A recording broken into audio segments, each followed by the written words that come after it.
Now, as the campaign period enters the home stretch, Calvin Oyula and Mary Wanjiru have an intriguing piece that highlights on the awareness of peace before, during and after the general election. Now, Calvin and Mary are on standby and they will get to tell us more about that intriguing short film piece later on at the very end of the bulletin, so do stay tuned for that interview. A very good evening to you and welcome to TV47 Weekend. We've got plenty lined up for you here tonight. Do send us your feedback at TV47 Kenya across all social media platforms, with 22047 being our SMS line. But before that, let's take a look at tonight's top stories.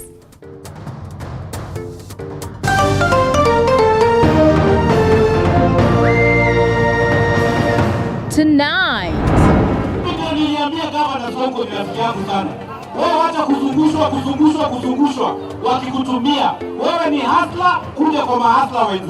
embattled former Governor Mike Sonko ditches Azimio 1 Kenya for Kenya Kwanza. Also tonight, let all children be given freedom in school to wear the hijab and their Corino turban and all the others. CS Magoha directs schools to allow students to don religious attire of their choice like hijab and veils. Plus, kwa njia ya kuhakikisha kwamba kuna amani ya kutosha wakati huo, hizo sehemu za vileo na sehemu za entertainment hizo zinaweza kufungwa kwa eve of the elections, ili tuhakikishe kwamba kuna utulivu wa kutosha wakati wa kupiga kura. No booze on election day. Nakada now wants all bars closed on election day eve.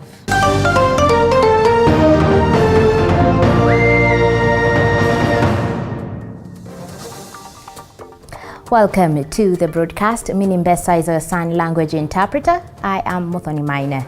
Now, Azimio la Umoja 1 Kenya presidential candidate Raila Odinga has promised to solve the land problems bedeviling Narok residents, as well as ensure provision of clean water for all. Mwangi Maina begins our bulletin with Raila's promises. As the 2022 presidential campaigns enter the home stretch 9 days before the general election, Raila Odinga, the Azimio la Umoja 1 Kenya coalition party flag bearer, stepped up his charm offensive in his vote-hunting mission in Narok County, where he promised to solve the problems facing Narok residents and the larger Ma community. Najua mambo ya maji, shida ya maji mimi najua. Shida ya mifugo najua. Tunahitaji kichinjio ya kuchinja nyama hapa, lakini kufanya vile vile meat processing. Eneo zingine mnataka viwanda ya kutengeneza ile ngozi ya ng'ombe na ya mbuzi ni ya kondoo, tengeneza naye leather ya kutengeneza viatu na zile vitu vingine ya leather. Ardhi ya Wamasai na ardhi ya Wakenya wote, tulinde misitu yetu, na muhimu zaidi tulinde pesa ya umma. Bila pesa hatuwezi patia nyinyi maji. Nataka serikali ya Raila Amolo Odinga ikiingia ishughulikie hiyo mashida yetu ya mashamba, ya ajira, ya maji, hayo yote baba tumemweleza. Raila rallied Narok residents to back his presidential bid by ensuring no one is left behind on the polling day. Raila, who launched the Firimbi movement, urged residents to wake up early in the morning on the polling day and vote in Azimio government. Tumebaki na siku wiki moja na siku moja peke yake. Tunaenda kwa debe, sio? Ndio sababu juzi kule Nakuru tulizindua movement inaitwa the Firimbi movement. Rauka. Rauka. Free movement rauka. Rauka. Yani unarauka alfajiri kwenda kupiga kura. Leaders accompanying Odinga launched an onslaught against the Deputy President William Ruto over his sustained attack on his boss President Uhuru Kenyatta in public. Jana aliongea kwa hasira sana upande wa Kapsabet karibu anafanya incitement, akimwambia rais ambaye ni boss wake Uhuru Kenyatta, anamwambia leave me alone. Mimi nataka nimwambie Ruto, please leave Kalonzo alone. Na jamaa yeye ni mdogo wa rais. Unasimama hadharani unamtusi mdosi wako kwa nini? Kama mmekosana, elezea kwa njia ya heshima. Ziko taratibu za heshima ya kusema mimi sikubaliani na yale unataka. Lakini kusimama kutusi watu na hasira nyingi, karibu alipuke. Rais anaweza declare war anytime. Na hiyo hasira yake atakuwa akideclare war kila mali. Tumezungukwa hapa. Somali kuna vita, kule kwingine kuna vita. Hii mashida yote ambayo tuko naye tumekataa. The Azimio entourage called on Narok residents to continue maintaining peace before, during and after the general election and shun violence. Ronge Maina, TV47. Na nataka tumpe makari. Still on the political helm, Deputy President William Ruto has launched yet another onslaught against his boss, President Uhuru Kenyatta, accusing him of plotting to block his presidential bid. The DP, who held a series of rallies in Garissa and Machakos, urged public servants to keep off election matters to ensure credible polls. Paul Kirobi with more. Deputy President William Ruto has once again scoffed at his boss, President Uhuru Kenyatta, accusing him of using state machineries and chiefs to stop his state house bid. Ruto spoke during his campaigns in Garissa and Machakos counties, where he urged the public servants not to be coerced to interfere with the August polls. Tafadhali Bwana Rais, tunataka uchaguzi wa amani. Hatutaki vurugu katika taifa letu la Kenya. Mimi nawaambia wafanyikazi wote wa serikali, wakiwemo machief zetu, wakiwemo members of the provincial administration, na wauliza wafanyikazi wote wa serikali wasikubali kuhuzishwa ama kushirikishwa katika kuvuruga uchaguzi wa tarehe 9 mwezi wa 8. According to the second in command, state machineries are planning to interfere with the August election. Those who are coercing and intimidating and forcing public servants to engage in acts that will undermine the elections on the 9th and cause conflict among us Kenyans, I want to tell them they will be held accountable on their own. Tunajua unataka kuzima stima. Tunajua unataka kuzima internet. Tunajua unataka kulete furugu. Tunajua unataka kulete uchochezi. We are telling you, wewe ujipange, siku 9 imebaki, uende nyumbani.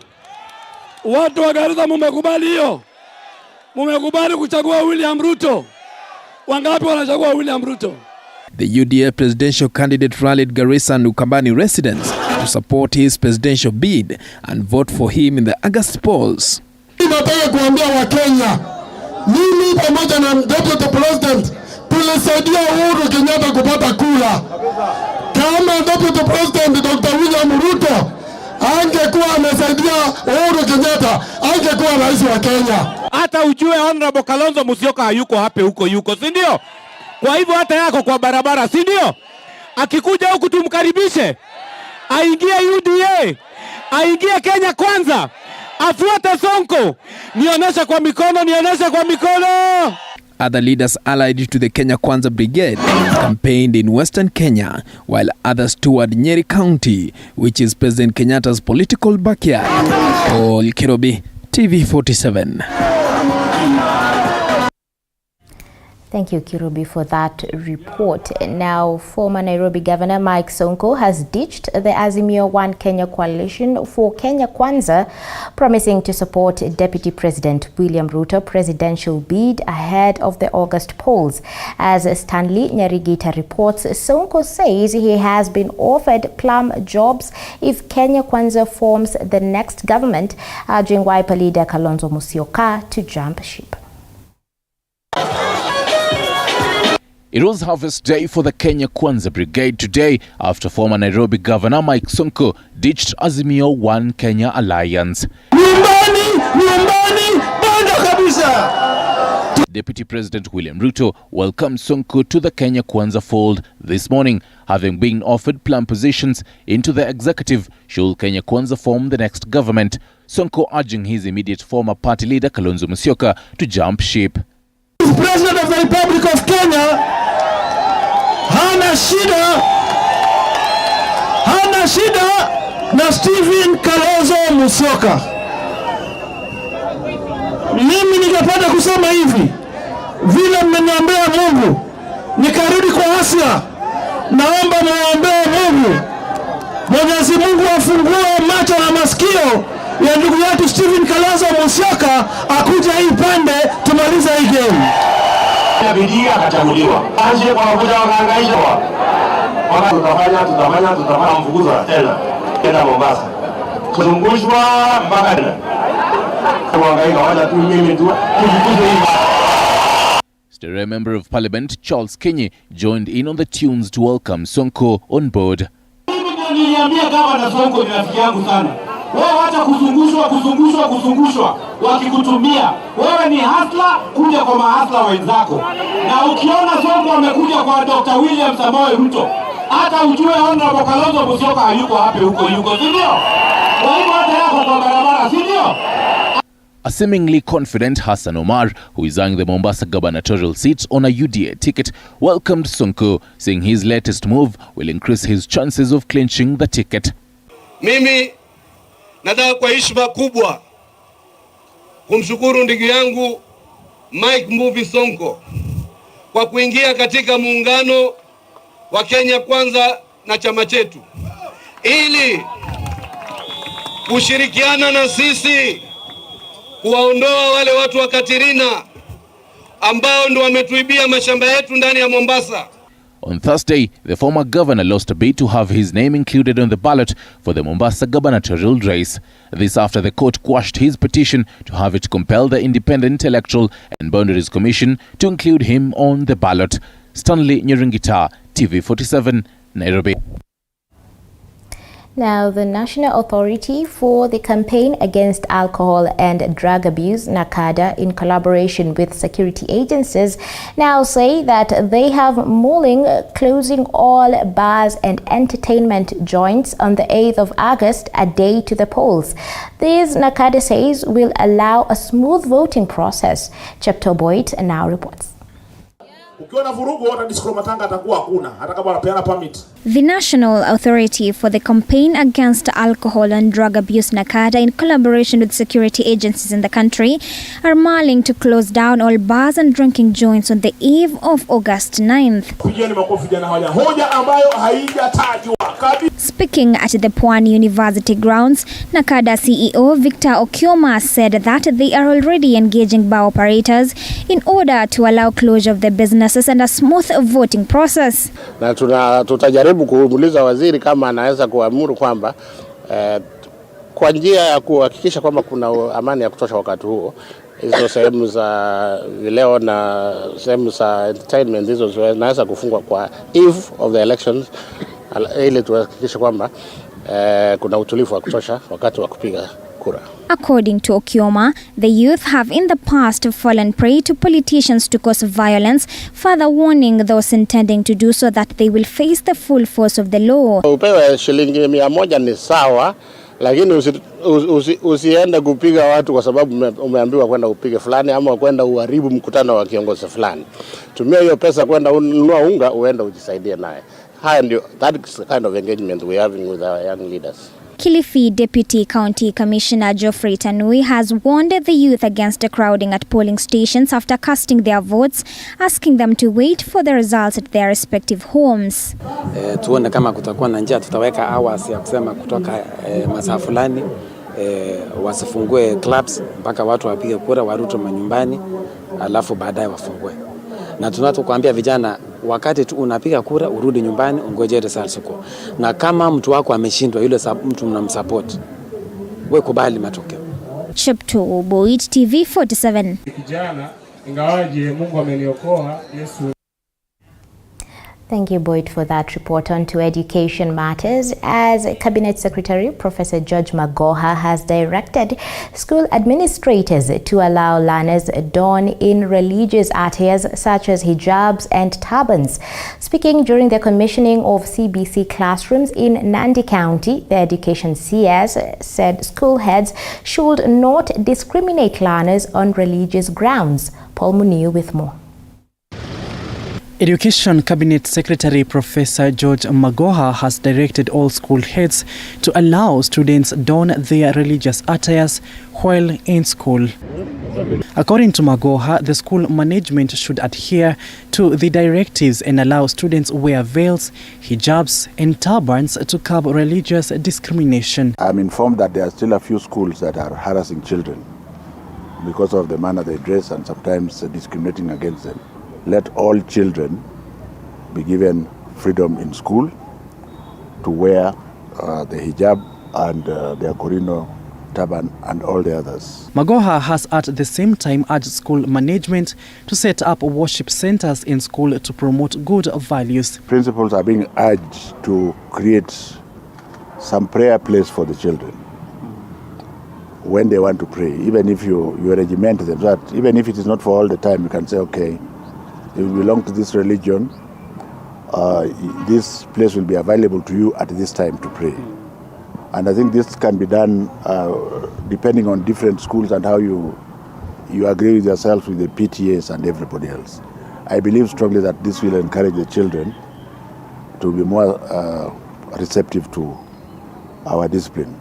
He was speaking during the commissioning of CBC classrooms at Namgoi Secondary School, where he assured Kenyans that 10,000 CBC classrooms will be completed before the next government comes in place. In terms of the second phase, which was 3,500, we intend to complete most of them by election time.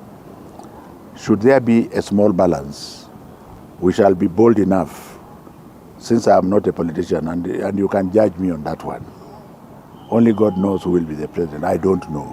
And whoever comes will be my commander-in-chief. So I hope that before that person is sworn in, you can allow me to finish the classrooms. Because the children will still be there and they'll go to school in January.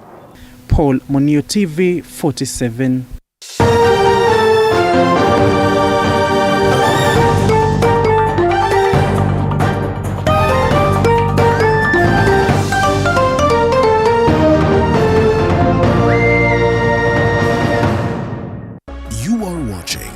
TV 47, the home of untold stories. The new mobile money service imefika. Vuma ni wallet yako ya kurahisisha. Download Vuma app just like that. Ama join ukidial *844 hashtag. Kutop up ni Visa au Mastercard. Pesa Vuma tu Vuma ni free kutuma. Yo yo. Kufanya transfer to any bank ni kuvuma. Vuma Vuma Vuma. Sort mother na mzae na Vuma. Vuma Vuma Vuma. Buy airtime kwa kila network for free. Hakuna interruptions ukibonga na msupa. Credo itaishaje na unaweza ukavuma. Sort bill zako na the Vuma pay bill. Lipa popote kwa till number ya Vuma. Sasa hiyo ndio inaitwa kuvumisha. Lipa faster ukivumisha. Kupata loan ukitaka ni kuvuma. Ukivumisha loan limit inapanda. Cash deposit na kutoa hiyo ni sawa. Na si kutoka base moja hapo sawa. To join, dial *844 hash and download the Vuma app now. Load cash to your wallet through Vuma agent or your bank, or go to your nearest KCB bank branch, ATM or agent. Let your money flow with Vuma. You are watching TV 47, the home of untold stories.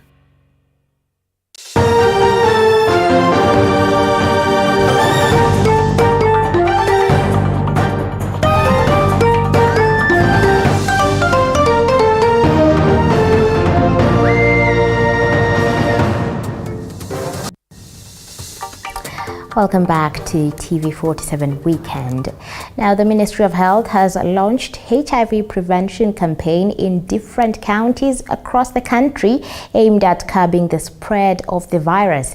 And as Elizabeth Atieno now reports, the Ministry of Health has raised concerns over the rise in cases of HIV infection among young adults, with the youth accused of not taking the ARV drugs. Teenage pregnancies and gender-based violence have been attributed to the rising cases of HIV infections in the country, with the two said to be fueling HIV infections among the young adults, who account for 61% of persons living with HIV and AIDS in Kenya. Toto ambao tunajua wako katika hali ya kujiuza mwili na ndio inawakuwa exposed sasa kupata HIV is 7,592 adolescent girls. Hao ni wasichana peke yake between 15 and 19. Currently, 1.5 million people are living with the virus in the country, with 32,057 being new cases. The Ministry of Health has urged pregnant women to attend prenatal clinics to curb mother-to-child transmission after it was revealed that over 773 children were born with the virus in 2021. Nairobi peke yake tunatumia bilioni 2.5 3 billion to take care of issues of HIV. Ukiangalia Kisumu bilioni 1.8. Ukienda Mombasa 690 million. The National AIDS Control Council has attributed the increasing number of deaths to the youth who fail to take the ARV drugs. Though HIV is less in men, we lose more men than women. And the reason being that most of the men are diagnosed late. They only come especially because they have TB or pneumonia. Gender-based violence is still on the rise, with 40% of women being survivors of the vice. The counties of Busia, Garissa, Kakamega and Isiolo have reported the highest prevalence cases. Na hapa Kiambu mwaka uliopita tulikuwa na cases 16,476 ya GBV. 30% of women have been subjected to gender-based violence in the world. 13% of these cases are committed by their intimate partners, with 66,000 resulting in violent deaths. Elizabeth Atieno, TV 47. Moving on, Swahili stakeholders and interpreters have converged in Naivasha, Nakuru County, to interpret the House rules that will ensure effective Swahili standing orders in the 14th Parliament. Our reporter Willie Dennis Njiru with more. The dominance of the English language in Parliament debates appears to have overshadowed the Swahili language, despite the language of Swahili version of the National Assembly standing orders by President Uhuru Kenyatta in November 2020. Vikanuni za kudumu za Bunge la Taifa toleo la 5 was unveiled following successful development of the Swahili Register. Walituomba tuwasaidie katika kupiga msasa tafsiri ambayo walikuwa wameifanya, na kwa sasa wamefanya marekebisho ama marudio, wamefanya kuyaangalia upya yale ya lugha ya Kiingereza. Bunge limeangalia na kupitisha, na kwa sababu hiyo ikawa kwamba lazima yale ya Kiswahili pia yaangaliwe tena. Printing of the already refined copy is due before the next House takes oath, with the book coming to full use even as the professors shall take the induction lessons. Kwa kutumia Kiswahili ni rahisi kujieleza vizuri, kwa sababu ni lugha ambayo wanaitumia sana. Kwa hivyo ni matumaini yetu kwamba watakuja kutumia Kiswahili, kuja kukieleza. The House standing dialect befits that of the Constitution, with profound use of nouns, pronouns, verbs, and as such, Swahili will stand big chance for usage. Adimu sana ukizingatia kwamba Wakenya wengi wanakipuuza au wanakipigia mapuuza Kiswahili kila wakati. Sasa hivi Kiswahili kinakuwa, Kiswahili ni mali, Kiswahili ndio lugha yetu ya kwanza katika katiba ya Kenya. Hatuna budi ila kukipigia upatu. Wale ambao walikuwa wanaona kuna upungufu wa msamiati kwa Kiswahili, sasa upo katika toleo la Kiswahili la hizi kanuni za Bunge la Taifa. The professors are optimistic of recruiting the parliament to superior intensities beyond the Tanzanian counterparts, with emphasis to the media houses to play critical role in its growth. Hilo ndilo lengo, na sio tu kwamba kufika mahali wa Tanzania wapo, lengo ni kuwapita. Wasichanganye lugha Kiingereza, Kiswahili, bali waweze kuwa na ule uzoefu. Na huu uzoefu ndio utafanya, manake wao ni viongozi, huu uzoefu ndio utawafanya wawe weledi wa kusambaza lugha hii na kuwafanya Wakenya waweze kukizungumza kwa njia iliyo sahihi ili tuishirikishe lugha hii katika maendeleo ya nchi hii.